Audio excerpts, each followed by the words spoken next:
Pourquoi on commencerait le Hallel? Ah oui. Parce qu'il faut quand même commencer, parce que c'est une bonne question. Il y a même mais l'étape du Hallel après dans Les deux premiers paragraphes du Hallel. les deux premiers paragraphes, on peut commencer, on va au moins commencer. Voilà, Ils sont la fin du récit aussi, il parle de Betzet Israël Mimitzraïm, le deuxième paragraphe. Donc c'est la fin du récit, c'est la partie du Hallel qui finalise finalement. La transition qui conclut. On a partagé les louanges. Un peu pour la première partie, un peu pour la seconde partie. La consommation de la matzah, des mitzvot du jour, etc., ça fait partie du Hallel.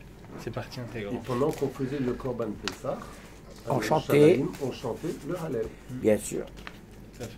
Voilà, et puis je pense aussi qu'il y a au travers de tous les aliments que nous allons consommer, aussi une dimension qu'on n'a pas forcément vécue au travers du récit. Le récit reste malgré tout quelque chose de très intellectuel, les enfants. C'est-à-dire qu'on n'a rien mangé. Pendant le récit, on écoute, on se nourrit spirituellement, on vous pose des questions, on vous donne des réponses, mais il y a des personnes qui, elles, vont plus ressentir toute l'ambiance du Seder au travers de ce qu'elles vont consommer, lorsqu'elles vont manger de la massa, lorsqu'elles vont manger du maror. Et donc il faut aussi que ces personnes-là qui vont beaucoup plus sentir les choses en réalisant des mitzvot concrètes, pas simplement en entendant des choses, mais en mangeant, en absorbant de la matzah, du maror, le charoset, etc., eh bien qu'elles puissent à leur tour réciter le Hallel, une fois qu'elles ont également accompli ces différentes mitzvot. On retrouve ça à Purim également, avec la lecture de la Megillah d'un côté et la Seuda de l'autre côté.